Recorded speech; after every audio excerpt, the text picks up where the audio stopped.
Welcome back, I'm Sarah and this is your weekly Witchfix. Today we'll be taking a look at Dragon Age for the Xbox 360 and Xbox One. I came to Dragon Age quite late in life after they'd already released the 3 games that are currently out. They are in order: Dragon Age Origins, the imaginatively named Dragon Age 2, and Dragon Age Inquisition. Apparently they are working on a Dragon Age 4, not that I'm obsessed in any way.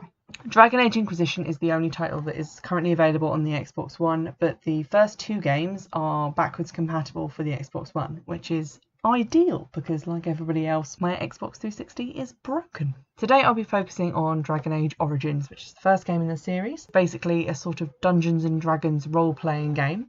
You pick a gender, race and class. That is your fighting class, not whether you shop at Iceland or Waitrose. You customise your character and venture out into the world of Thedas, where you meet and befriend various non-player characters who fight with you in teams of 3. So you can take 3 of your new friends everywhere you go. You can also romance some of those characters depending on your gender.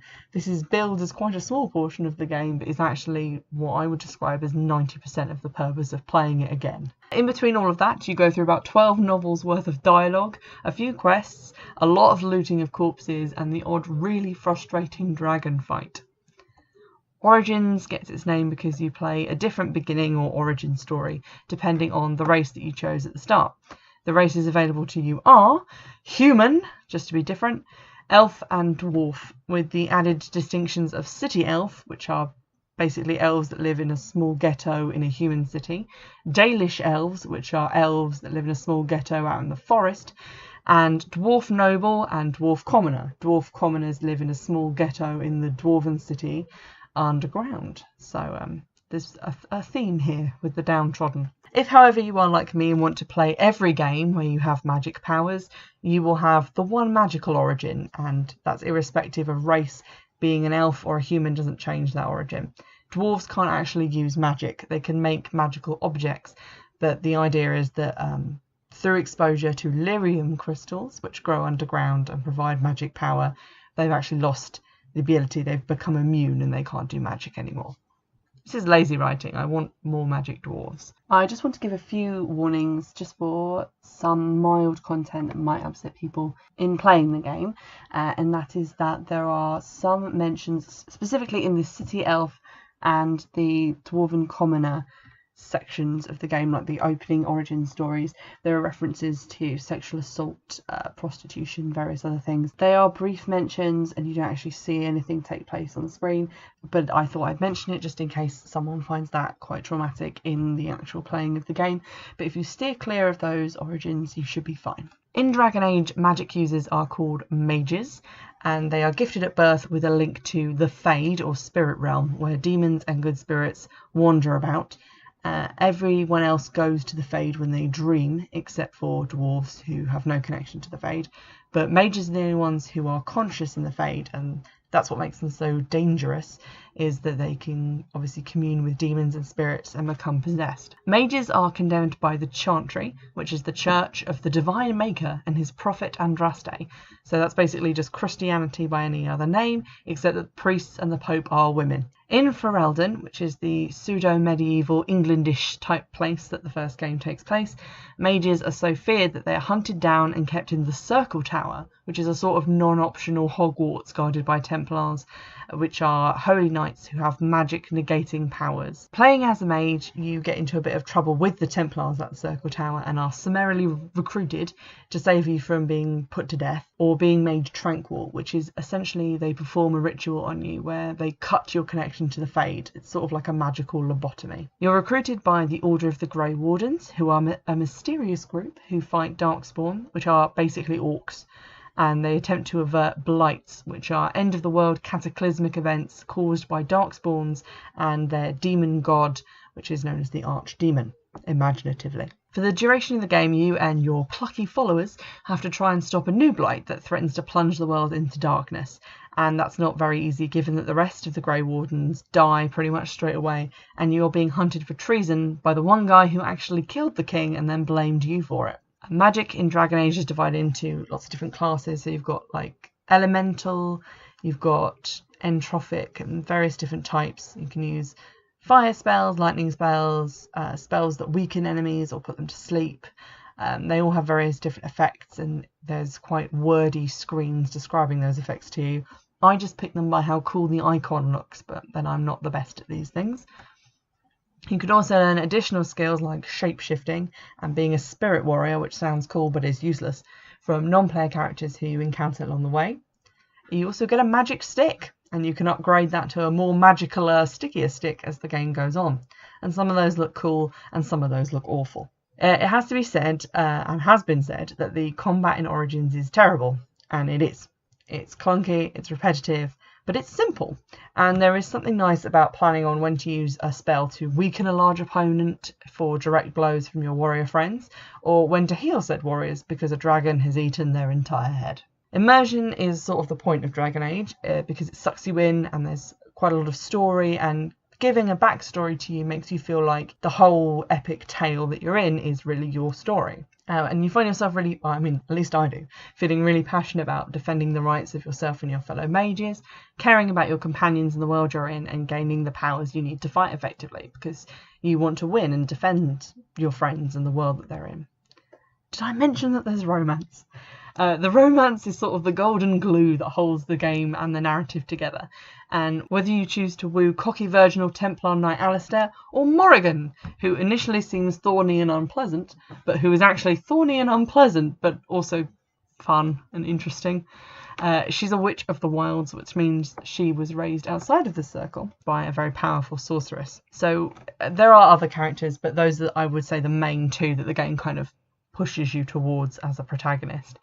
They are both very interesting, and whichever one you pick, you're in for a complex and interesting story, albeit one followed by a terrifying and unfortunately hilarious in-game sex scene. So you have been warned.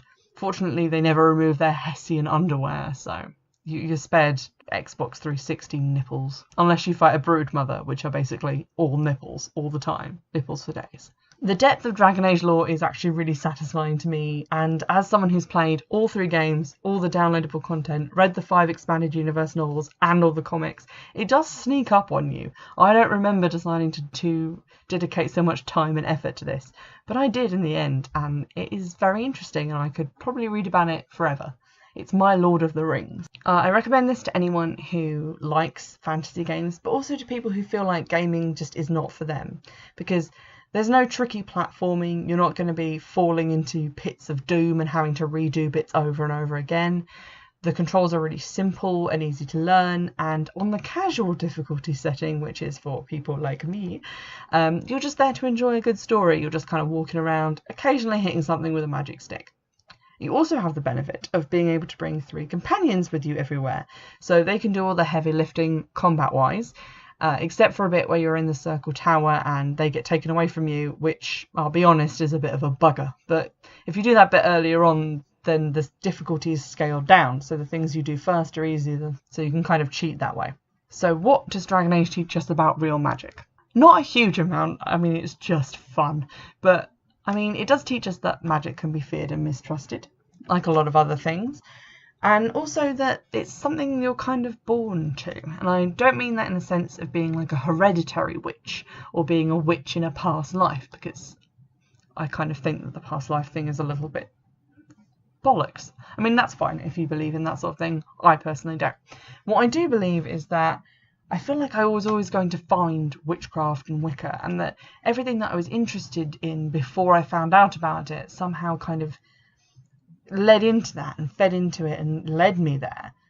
And I feel like it was kind of not destined, but definitely looking back, there is a path between me and all these things like that I was interested in that took me in a very specific direction, which I find quite interesting. And that's very much in the same way that a mage is a mage is a mage from the moment they are born. You can buy Dragon Age on Xbox Live Arcade or wherever you find good used games. And now here is an extract from the cutscene at the beginning of the game, which is unskippable.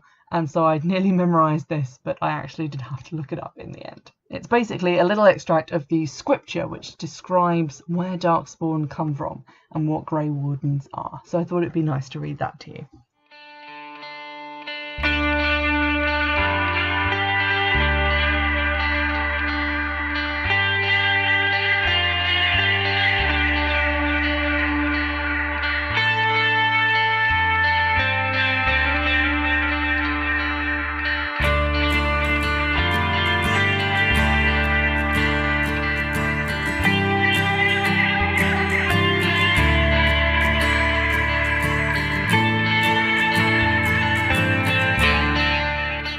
The Chantry teaches us that it is the hubris of men which brought the Darkspawn into our world.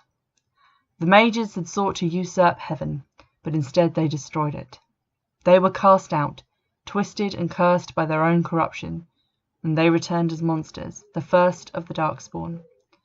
They became a blight upon the lands, unstoppable and relentless. The dwarven kingdoms were the first to fall, and from the deep roads the Darkspawn drove at us again and again until finally we neared annihilation. Until the Grey Wardens came, men and women from every race, warriors and mages, barbarians and kings. The Grey Wardens sacrificed everything to stem the tide of darkness and prevailed. It has been 4 centuries since that victory, and we have kept our vigil. We have watched and waited for the Darkspawn to return. But those who once called us heroes have forgotten. We are few now, and our warnings have been ignored for too long. It may even be too late, for I have seen with my own eyes what lies upon the horizon. Maker help us all. This has been your Witchfix. Remember, you can get in touch at witchfixpodcast@gmail.com, and if you'd like, you can support the podcast by purchasing a copy of my own novel Wayward on Amazon for 99p. I hope you've enjoyed this episode, and I'll see you next week. Bye!